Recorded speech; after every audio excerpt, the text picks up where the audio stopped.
I'm Ann Prisco. Welcome to Shaping Tomorrow, where I talk with the people shaping Philadelphia's future. And how lucky can we be to have the opportunity to speak with our guest today, Chellie Cameron, who is currently serving as president and CEO of the Chamber of Commerce for Greater Philadelphia, but comes from a really rich and interesting background.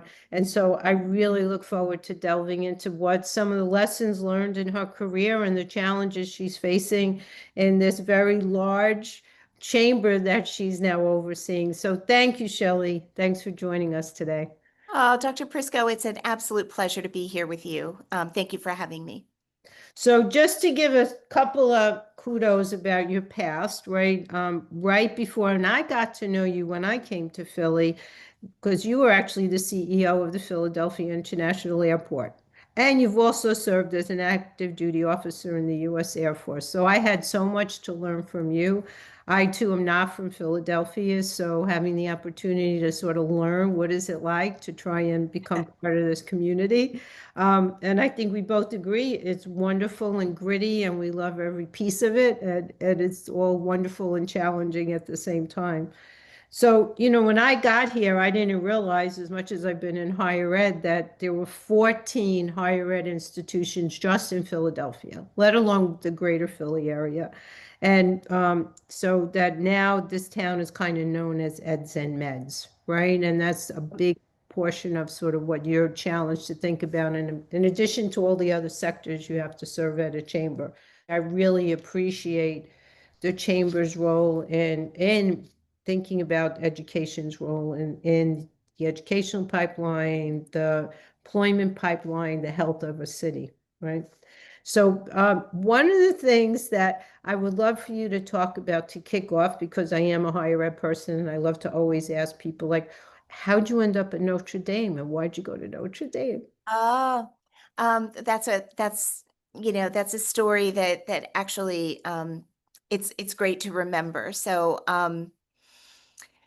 when I was in high school, my mom and dad were public school teachers. So, a great way to pay for college at the time was ROTC.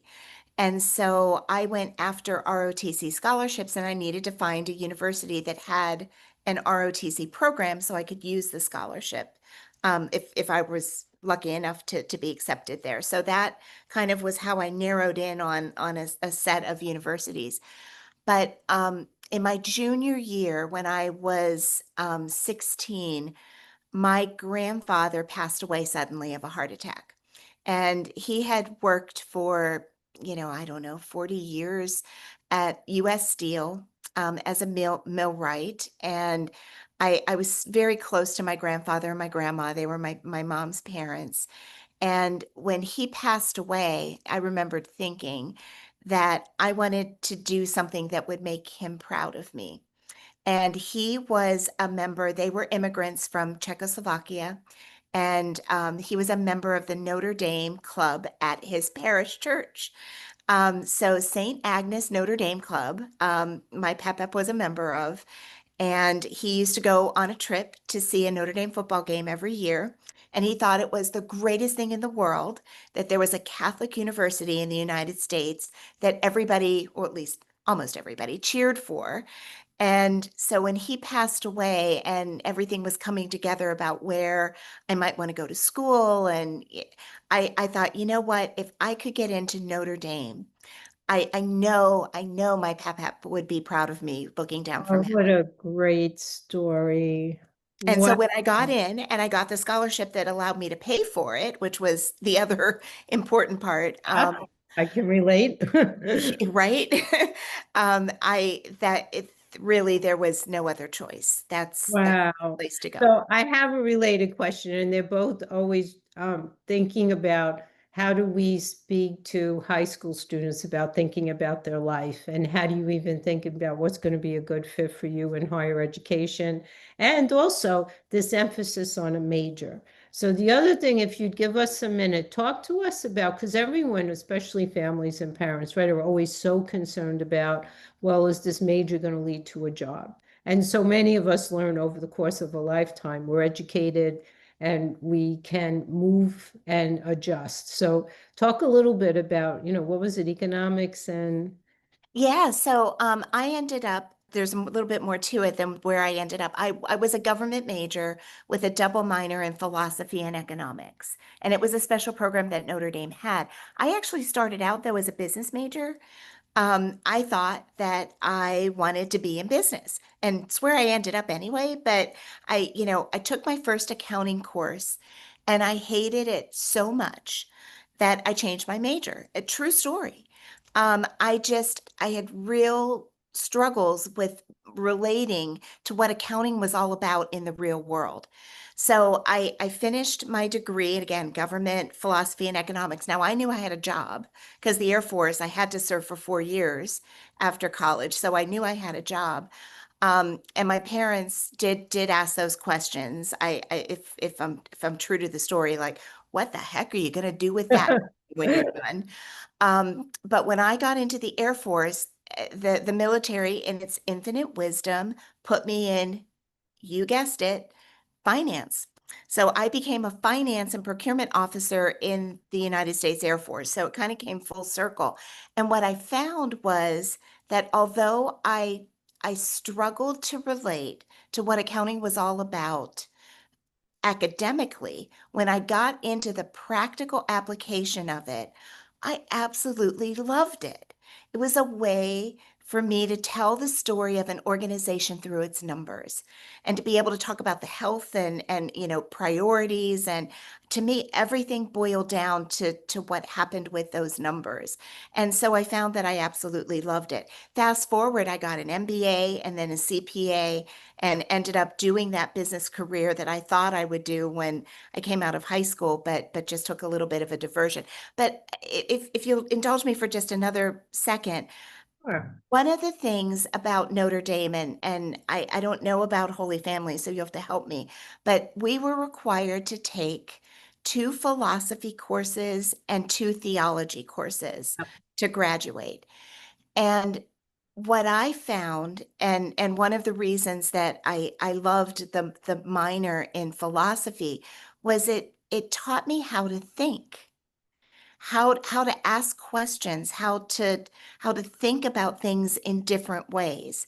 And I absolutely love that. And so yes, I ended up in business, but I never regretted my time spent in the arts, in the liberal arts, because I think it made me a better communicator and a better thinker and ultimately more successful. So your starting statement where you're going to find your own path is absolutely spot on. And so some parallels. One is yes, we actually require one philosophy and one religion, and it could be anything within religion. You could study Buddhism, world Yep. religion, the Bible, right? The whole, but we say we want you to think about it. You don't have to be religious, but we want you to think about that aspect of life, right? The other coincidence is just this last year, we started an interdisciplinary major, political PPES, we're calling it political science, philosophy, economics, and our sociologist made sure she got it in there too. So that's our interdisciplinary major, similar in order Yep. to build those skill sets, right? Because you develop skill sets in all those areas. And then the third piece, because I kind of came to my business studies after, right? I thought I was going to be a secondary school teacher when I was in college, ended up in financial aid and realized if I was going to be in administration, never thought I would. I better learn business. I can remember the contrails in the accounting classes at night because you'd start kind of dipping and falling asleep during the class, right? And I have to be honest, I taught accounting a little bit and I didn't even like teaching it. I love economics, I love teaching economics, Yep. right? But it's another point about studying something and then actually doing it are two very different things, right? That's another thing we Absolutely. don't always think about. You may love studying something, but not actually like the real world jobs, and vice versa. That's Right? right. When you do accounting for something that's real to you, it speaks differently. So I couldn't agree more. I thank you couldn't agree for more. sharing those stories. Those are great. I'm glad I asked. So, and I just learned a little bit about my friend Chellie. So thank you. So let's talk a little bit about sort of these big leadership roles you've had, right? You went from this, like, I'll say big, messy international airport with all of the challenges of that to probably a big, challenging chamber, right? And so maybe talk a little bit about, is it different skill sets? Is it pulling on different parts of you in terms of the challenge? That's a really good question. And I often get asked the question, why did you go to the chamber? Like, how does that work with your background in aviation? And I think to me, the chamber was not on my radar scope. Yes, I still use aviation phrases at times, but it was not on my radar scope at all. But when I started to think about the work of the chamber, I found a lot of connectivity. So when I talk about and think about what I loved about running an airport, it was that I was in service to my community. So if, my husband grew up in a small town in Montana, and let me tell you, his hometown would give anything to have the airport that we have in Philadelphia and the connectivity to the world that an airport provides. It connects people, it helps business to happen, and when you're running an airport, you're in service to your community. Um, when I started to think about the chamber job, it was the same thing. It was being in service to my community just in a different way. Now, there are lots of differences. And at first, I've got to tell you, I struggled a little bit with the chamber work because it's to do impact work in a community, it takes a long time. And you don't always see very distinct milestones along the way with moments of success that you can celebrate, right? It takes a long time to build a talent development program that can touch every part of the city. Or we have an economic development role in our chamber. It takes a long time to build a program around a sector to bring in, and we've been focused on life sciences companies to bring them into Philadelphia. You have to be able to tell that story. So at an airport, I knew every minute, every second of every day if we were successful. You just knew, were the planes taking off on time? Were we keeping the runways up? Were the people able to get through the TSA lines? All of those things spoke to success or not every day. In the chamber, it's just a much longer game. But I will tell you, when we get it right, it's like angels sing. I mean, it's really pretty amazing. And that, I think, is such an important lesson we learn when we take on leadership roles. And because most of what we do is not immediate and tangible. It is the longer game. It That's is, right. right. And that's why so many of us say, I need to do something like a tangible, like I need to knit, or I need to do something with my hands that I actually complete a project. Because what we do, and I would also imagine, even more so probably with you, is so much of what you do involves people that don't directly work for you. So trying, Almost everything. right, exactly, that's what I'm thinking. So that's a whole different skill set too, is trying to get things to move when you don't have direct, quote unquote, direct control over much of what has to happen. Well, and you brought up another key thing that was different. At the airport, I had a very large team. We had engineers and accountants and airport ops officers and, all these people that helped to make the dance come together every day. At the chamber, there were, I think, around 800 to 1,000 people who worked for me at the airport. I came to the chamber and it was like 70. And so it's very different. You have to be a jack of all trades, and you have to be ready to roll your sleeves up and dig in to any kind of issue that comes up. And at first it was like, oh, it was an adjustment. But then I found that I really loved being reconnected with the work in a different way. Mm. And a very different kind of portfolio or set of issues to deal with, right? Right. So maybe talk a little bit at this time where, I've been on my high horse about student aid and all the changes that are happening, that we're concerned about in the current reauthorization and budgeting. And there's been so many, like when I think about all the issues the chamber has to deal with, the port issues, the tariffs, the immigration, right? And my concern is always, Wade, higher ed, student aid, we need to that needs to be important in terms of everything else.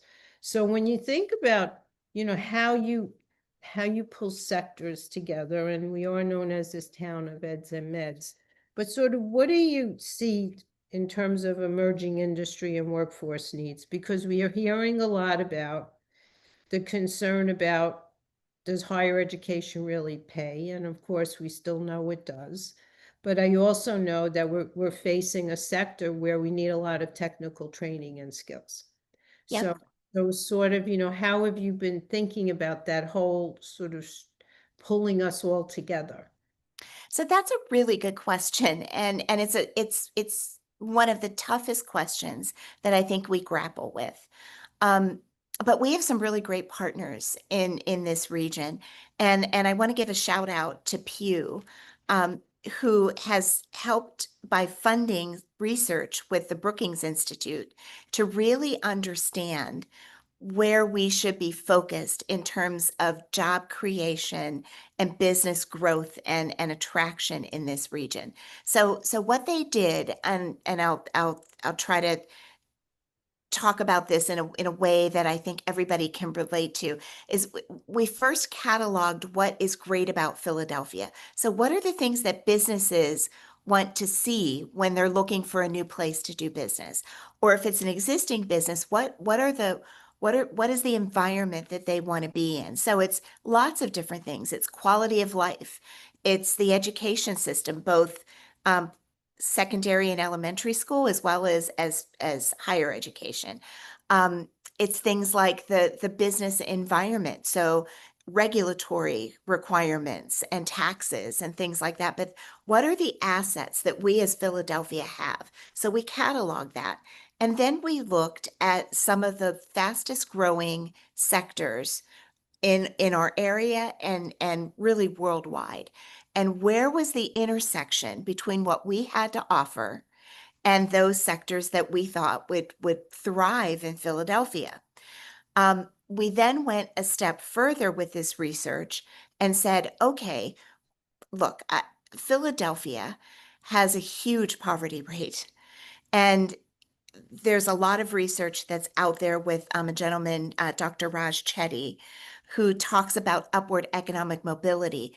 And Right. Philadelphia in 2024 was identified as being number 50 out of 50 metropolitan areas in terms of the upward economic mobility of its residents. And this is the entire region, not just the city, the entire region. So when we're talking about creating jobs and expanding businesses, how do we do that so that we create good family sustaining jobs? Because not just any job is a good job, right? You want a job that has possibilities for promotion and a career path. You want different salaries. And we put all of that together, and very soon, a market assessment is going to be released that shows that we have three sectors that were identified as places for us to focus. Tell us, tell us. So the first is enterprise digital solutions. So think about business to business, B2B, technology solutions. That's the first. The second one is really precision manufacturing. So materials machining and fabrication, electronic components, those sorts of things. And then the third is really an expansion of what we do with life sciences, but it's called biomedical commercialization. So manufacturing things like diagnostics and therapeutics, and medical devices. Those are the three sectors that this research showed the most promise for this region. And again, when you look at these jobs, they're not the minimum wage jobs for the most part. They are $30, $40 an hour jobs that have great promotional opportunities for people who go into them. And many of them are high school plus kind of Yeah. requirements. Now, I think the higher education system, as we work with them, and by the way, you're being very humble. You talked about everything that we do in higher education. You lead our group of college and university presidents. Yes, Um, yes. where we come together and talk about what comes next. Well, if these are the sectors, then we should be talking with you and others about how we create the programs that help to complement the jobs that are in those sectors and help to give the educational background to those folks who really want to do more than just an entry level job. And I love that because one of the things I will typically talk about is somehow we've separated workforce development from education and think of it as separate things. It's all education. It's just who's delivering it. And, we maybe siloed ourselves too much into sectors. So, you're feeding into exactly what we talk about, right? We're an access up an opportunity university. Most of our students come from the area, they stay in the area, we focus on career-ready jobs, but I'm always very willing to say, several of the hospitals and senior facilities asked us to start a certified nursing assistance program. Two of our local high schools were starting pilots where we'll do dual enrollment and the students will actually graduate with an associate's degree. One's going to be in business administration, the other school is going to be health sciences. There's so many fields. We always talk about this in addition to trade and tech. And I always argue those students need some basic business acumen because they're going to manage people someday or run their own businesses. And life sciences, there's so many jobs outside of nursing and being a doctor, right? You graduate with a 2-year radiological science degree. You could use machines in a hospital. You're walking into a $75,000 job after 2 years. So That's I right. agree. I think so. What's interesting is thinking about the pathways. How do we create manageable pathways for people so that it's not, start college and you're on a 4-year full-time track. That works for a lot of people, but we know not everyone. So what are Well, the things? what I was going to say, when we met, one of the first conversations we had, I was still at the airport, was you were thinking differently about what Holy Family could deliver in terms of certificate programs and different ways of tackling real problems that employers were having in terms of training and employee readiness. And so part of it for us is because we're building out the biotech labs up in Bucks County. Part of it is that balance, right? Because we have in each of our sectors, it seems like we have really large players, right? Like it's easy for me to talk about higher ed. Like if you talk about higher ed, the big players is going to be Temple, Penn, and Drexel, pretty much, right? And maybe Jeff, depending on if we're talking about eds. Mhm. And I'm sure any industry we picked, any sector, you probably can name the top 1, 2, 3. So the challenge many times is how do we get the different groups together, realizing that sometimes there's more agility in the smaller players because we could be more agile sometimes, not always, but that to me is part of our challenge because it is so big and there's so many sectors. How do we make these marriages, right? Right. Well, and we talk about it at the chamber. I was talking about how the work is long term and it's complex. How do we understand what our businesses want and need, and then make sure that it's employer demand driven in terms of how we source and scale different programs, whether and again at all different levels. And Right. you know, I'll just go back to that conversation.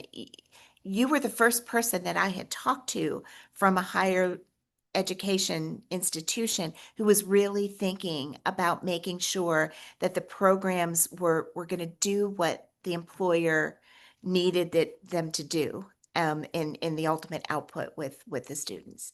And Well, I just thank think you. that's And so amazing. far, so good, because that's the feedback we're getting. So there's a big emphasis on apprenticeships right now, and the other issue is internships, right? So one of the things we started is every student needs to have at least one internship before they graduate. If you're a nurse, you're going to do a clinical. If you're preparing to be a teacher, you have a student's teaching embedded into your experience. So what about everyone else, right? What about all our business majors, our tech majors, all our arts and science, humanities? So how do we now create an environment where it is possible and there's an incentive for both the employer and the university to have this partnership for this particular student to have an experience, right? Because we recognize for the business, it means they have to have someone who's going to give time and attention if it's going to be meaningful. Only about 20% of our internships actually pay. So then we get into the whole cycle of, well, almost like 98% of our students work at least part-time. How is there enough hours in the day to go to school, do a job that's going to pay money? So, because that's what you need. Whereas that internship may be the best thing for your future career experience, right? And so, how do we creatively think about creating incentives? Because if we put so much emphasis on these apprenticeships and internships, how do we encourage businesses that it's worthwhile for them to do it? Besides the obvious, they may get an employee out of it, right? Eventually. Yeah, I think that is the big question today, right? That everyone is grappling with. And I think I'll talk about two things. The first is that as you build a partnership with different employers, I think understanding what kinds of skills they specifically would like an intern to have when they walk in the door would be helpful. So all of those skills may not be academic, but it may be things like we found with some of our interns this summer that they had no idea how to use Microsoft Outlook. I mean, and for us, for the intern to be helpful, we needed them to be on Outlook and to be able to use Word and They can't just text.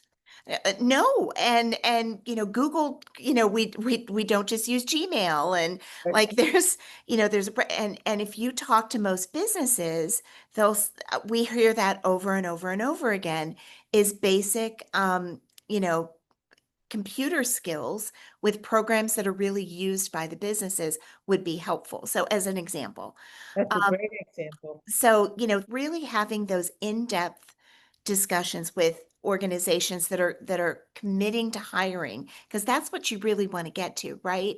Is you have a program and you have a commitment from businesses X, Y, and Z to take some of your students. What is it that they would like to see in those students? And then to me, it's you just design that program. That's what you do. Mhm. So that's one thing. The second thing is, and you brought this up earlier, um, having a basic understanding of business is really important. And I don't remember if we talked to you about the new College Board program that we're involved with. No, college board meeting, the college board? The College Board that I just administers AP presented, exams. yeah, I just did a presentation for one of the conferences last Monday in Anaheim. So yeah, I've known them my whole entire career in Well, higher ed. you're gonna love this, but I'm on an advisory board of chambers of commerce for the U.S. Chamber of Commerce, and they developed a partnership with the College Board to develop an AP course on business for high school students. Huh, And the idea is, and by the way, I think it's super smart of the College Board to go down this path. It doesn't matter if you're going to college or not. I mean, you could be going into the trades, you could be right. whatever it is, but having a basic understanding of accounting and marketing and leadership as a skill and being able to go through a course and to be able to prove that you have some of those basic skills, we believe is something that a lot of our member companies are going to love. There's got to be some kind of connectivity to what you are also doing, maybe in terms of the next level up. Yeah, yeah. So just this past year, we had over 300 high school students taking classes with us. And so many of them will do an intro to business or an intro to philosophy or some of these intro courses, right? And that's what made us build a vision out to, so for example, we're bringing the CNA certificate. It's a 6-week certificate. One of our feeder high schools asked us to start offering the program at their high school with the idea that the students can start that as soon as they're 17, 18, they can start that program, get a certificate, start working, and then build a pathway to some other helping profession if they chose, right? So this idea of starting them in high school is great. I agree. So whether it's dual enrollment or it's an AP class, it's all good. I love that. I love that. Yeah. All right, so we need to think about sort of in all the swirling, sort of what is the role that we will continue to play with the college and university and now the mayor's office started a group too. Yep. So lots going on. So how do we create synergy amongst all these things? I think I going. agree. I agree. Yay, a lot of good stuff to work on together. Thank Oh you. my gosh, we could probably talk all day, but thank you for having me. It's great to visit with you anytime, anyway, for any reason, but this was really great. Yeah, well, thank you. I appreciate it too. Take care. I hope you get a little rest time this summer. And You I too. look forward to seeing you again soon.